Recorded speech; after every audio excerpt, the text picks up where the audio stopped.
I've created and sold a lot of different physical stationery products, from planners to journals to card decks. And lately, I've been getting a lot of different questions around manufacturing, not only where and how I manufacture, what to think about print on demand, what are the options, logistics, margins, timelines, cost, materials, finishes, and so on. Lots of different questions that I've been getting. So I thought, you know what? Why don't I create a video series all around exactly that and share with you how we manufacture, what our margins are like, what are some of the mistakes that I've done, how I found the manufacturers, and what it realistically takes to build your own physical stationery business. A little bit of a heads up. I'm not going to be really editing these videos. I'm going to share all of my knowledge on a whiteboard with you. It might be boring at times, but if you truly want to create your own stationery products and your business, I just ask you, bear with me, maybe increase the video speed, but I haven't really seen this information anywhere else out there. And if that is something that you truly want to do, I recommend watching the video fully to understand what it takes to create your own physical stationery business. And it doesn't really matter if the reason why you do it is to complement your coaching business as a physical offer, or you've been wanting to create a planner and journal business for a while. So I'm going to get the whiteboard and I'll share with you everything that I've got. All sorts of different questions that I've been getting lately from, can we use print on demand? Why do I use print on demand? Or maybe why I don't. How do I find printers, mistakes, and have been margins and like money questions? What's the profit? How much does it cost? All of that stuff. Materials, like what is possible for our physical products. Then we have timelines. How long does it all take? What to think about? How to plan ahead. Logistics, that also a very common question. How do I make sure that I don't need to ship my product out of my garage or living room? Any sorts of questions, feel free to either comment down below this video or just send me a DM on Instagram with all the questions that you have around manufacturing and product creation. I'll be able to maybe create a Q&A type of video, or it will help me with more videos. As I said, this month is all going to be around manufacturing and putting back the curtains truly and showing you what that took and what it is like. As a group now, we manufacture over 500,000 pieces, and there's a lot of lessons that we've learned, a lot of pattern recognition, a lot of experience that you can benefit from. So also, if you want to know more about our collective, this is when we manufacture together, you can also check out the pinned comment or the description box where I have a bit more information in there as well for you. So let's get started. A lot of people think when I talk about manufacturing journals that I'm talking about KDP on Amazon, which is the print on demand service. That's basically where you can get like these paperback types of journals. That's not what I mean when I talk about manufacturing journals. Very quickly, why? Here are some products that used to be products that I had through KDP. And the reason I don't do it and I don't recommend it is because KDP was never intended to be for a journal or a product that you write in. It was always a book printing service. So when you create a journal through KDP, you can only have this type of paperback. Now, this looks really pretty still, but it's not the type of quality that I was looking for. And as a stationery lover, oftentimes the experience of journaling on something like this isn't ideal. I got the appeal because there's no risk, right? You only upload your file and then whenever someone orders, you print it. But at the same time, this is not the quality that allows you to create a really beautiful stationery business. And that is what I wanted to do. I also feel like perceived value is so important. And while with a beautiful cover, like this cover was designed by a friend that is a beautiful designer, she's done a fantastic job. But even with a beautiful cover, you can just really not make up for the poor quality of the printing, the poor quality of the paper, and the poor experience a client has using this product. I also feel like because print on demand seems so easy on the outside, that it's underestimated how small the margins are, how low the perceived value is, and how much more marketing you have to do for a print on demand product. It's not 2019 anymore. I used to do print on demand as well for years. I stopped a couple of years ago when I saw that this is not the quality that I wanted to have. But what you will see is that selling a print on demand product, even though it's really appealing because it seems so easy, it isn't truly easier. I think it often happens with things that seem easier. Yes, they are easier to set up, but they're not necessarily easier to sell or easier to make money with. So what I do instead, I manufacture in bulk. I work with professional printers that can deliver on lots of different materials and finishes and quality and paper and accessories. Yes, it comes with an investment. Yes, you have to get a bigger quantity, but the quality that you can get is just, you can't compare it. So all of these products are printed with a manufacturer. This takes us to the next question. What type of printers we use? How do we manufacture these products in bulk, and how do we make sure that the quality is good? And then we have really good pricing to have good margins. So as we're looking for a printers to help us produce our product, and here it doesn't matter if it's a planner, a card, anything that can be printed, however, printer would be able to do.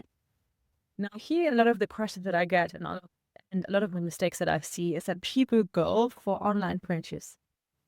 And these online printers often they also sell cups, t-shirts, business cards, and have a massive variety of products.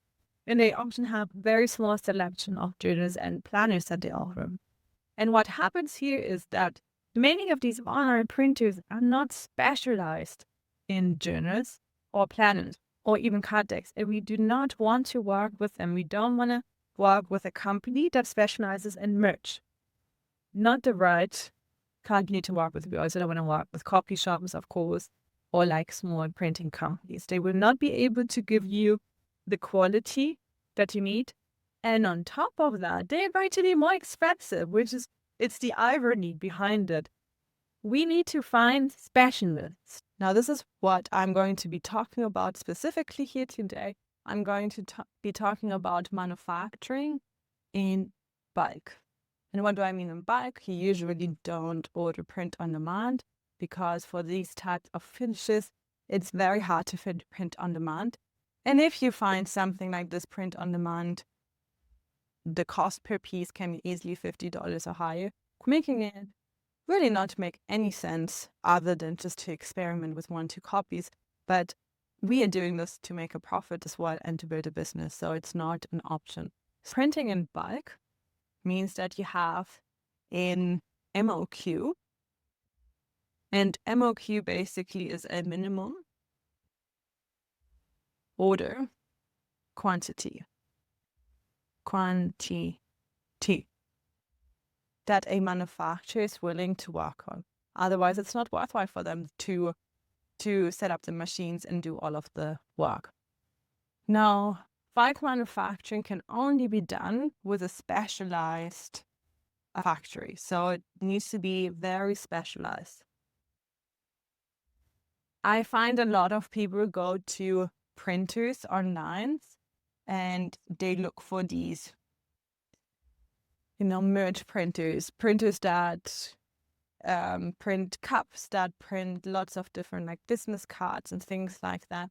That's not the type of printer we are looking for because they are not specialized in what we are doing. So it's very important that we have a very specialized printer. Otherwise, you won't be able to get the finishes and the products that you are looking for. So what are we looking for? We're looking for a journal and notebook manufacturer. So we look for specialized in journals.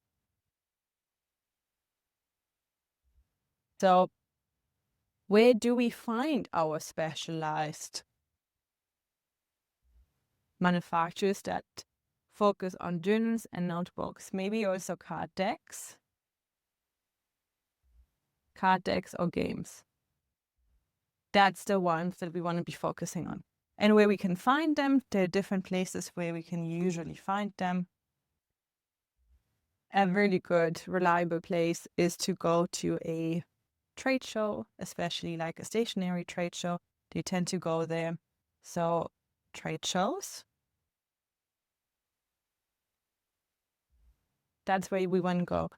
We can go on Alibaba.com looking for journals, notebooks, and card deck manufacturers.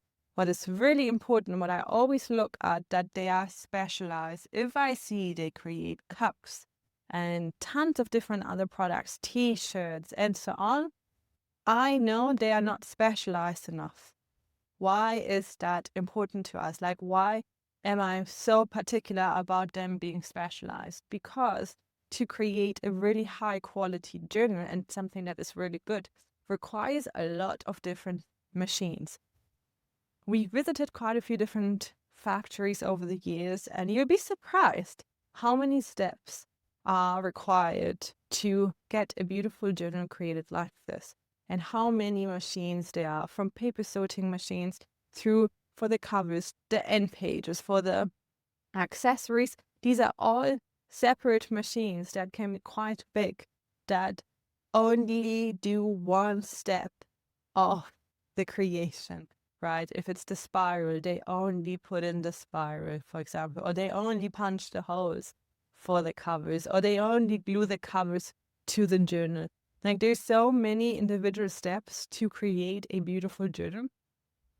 And if the manufacturer is not specialized, they often don't have the specialized machines, meaning that they either skip over certain steps, or they outsource certain steps, or they just try it with manual labor, and often the quality isn't there, the precision isn't there.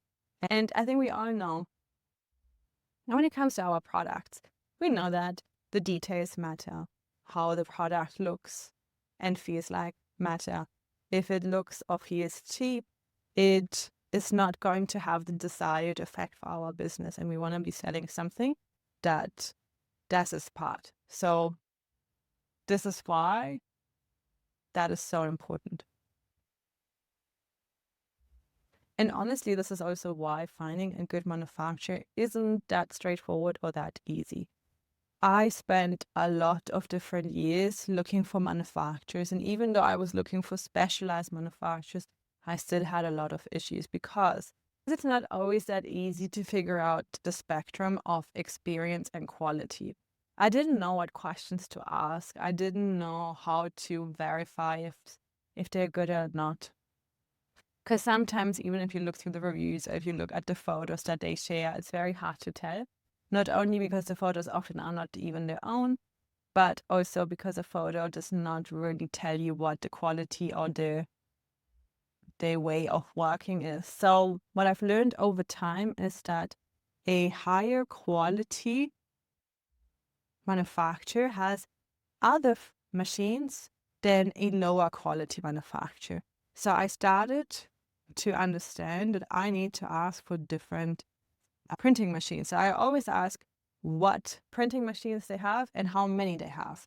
If they have one, I know this is a pretty small company and it's not always the best choice, because often they have a lot more manual labor and they have a lot less machines. If I see they have 2 to 4, that tends to be great. We also have manufacturers that have 10 plus, which are massive manufacturers that have hundreds of millions of revenue per year, where they have all the specialized machines and they are experts in just building that out. Now, the difficulty is to start working with one of the big manufacturers as a beginner is almost impossible, because they don't want to work with someone that's going to order 1,000 pieces and have 100,000 different questions, while they can work with a different company that orders 100,000 pieces and might have just a few questions because they're very experienced. So big companies, so the best quality companies here, they don't tend to like to work with beginners. They're not beginner friendly because for them it makes no financial sense to work with someone that has 1,000 questions while ordering very little, while they can focus on bigger fish, and they tend to have bigger fish in the client base. Now, this is something that isn't always easy because there's a lot of ghosting that happens if you find a good manufacturer. So in this range on the spectrum, you will find a lot of patience that you will need. And you need to expect to often be ghosted because even at 1,000 pieces or even at 3,000 pieces or 5,000 pieces, it's not a lucrative deal for them just yet, because in the printing space, there are very different quantities that they are already operating. Like there are different quantities that they are already working with. And even though for a small new brand, 1,000 pieces might feel like a lot, for them that is nothing. Often they're not even willing to do 1,000 pieces. A lot of the bigger companies, they won't do anything below 3,000 or 5,000 pieces. Hey, very quick interruption. I am just editing the video here right now, and there's something that I want to add that got a little bit lost. I had a bit of mic issues with the video, and I didn't want to re-record the whole thing. I want to make sure that you're able to see this. So I shared a few different ways that you can find printers, right? Trade shows, there are lots of different local trade shows that you can go to. There are also international ones. Often when you find trade shows that include stationary products, you will find that some manufacturers are there as well. And it's worth connecting with them and then asking questions and being able to see what they are offering. Also, I shared Alibaba. Alibaba is this online platform that you can look on, and you can specifically look for journals and planner manufacturers. The third way is through the collective. So I shared with you that there's like these high minimum order quantities, and that really good manufacturers tend to ghost smaller creators or smaller brands. And what we've done as a collective is we are a group of different brands and creators. Some people are therapists, some people are stationery owners, some people are coaches that have physical products that they've added into like their office suite. And what we do is we operate as one, similar to what a co-op is, and we communicate with manufacturers on behalf of our members. And there you get access to really top manufacturers. You do not have to order 3,000, 4,000, 5,000 pieces. You can start with as little as 500 pieces, and you get really, really good pricing that is possible because of the quantities of what we order. And that is something that I want to have said. If you are currently looking for printers or support in getting your product created and manufactured, that could also be something that's interesting for you, and more information is in the description down below. And that's it for me right now. I'm just going to now let this video continue. So this was our first video where we talked about print on demand, and also we talked about what type of printers we work with and how to find them. In the next videos, I'm going to be talking about mistakes I've made. I will share all of the interesting money parts, margins, costs, and so on. Profit. Materials, we're going to be talking about all sorts of different finishes and things that we think about, perceived value, cost effectiveness, and so on. I'll be sharing my story and timelines and logistics. So all of that is being answered over the next few videos. If you have any questions and you want your question to be answered in one of these videos, please feel free to comment down below in the comment section or reach out to me on Instagram and send me your question there with the DMs. And if you want to have our help from idea to getting your products created and printed, then there is a link down below as well, and you can book a call and see if the collective would be a right fit for you. Thank you so much, and I'll see you in the next video. Bye!